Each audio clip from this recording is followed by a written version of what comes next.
എന്തെടുക്കുവാ? ഒന്നുമില്ല, ചുമ്മാ ഇരിക്കുവായിരുന്നു. നമുക്കൊന്ന് നടന്നിട്ട് വന്നാലോ? ഓ, കുഴപ്പമില്ല.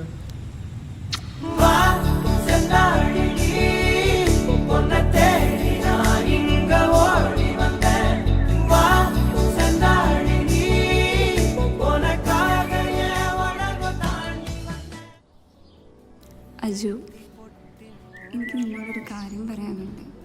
എന്ത്? എനിക്ക് നിന്നെ ഭയങ്കര ഇഷ്ടമാണ്. ഒന്ന് തമാശ പറയണ്ട, പോയ ശരി. തമാശയല്ല പറഞ്ഞ അജു, നമുക്കിനി ഒരു വർഷവും കൂടെ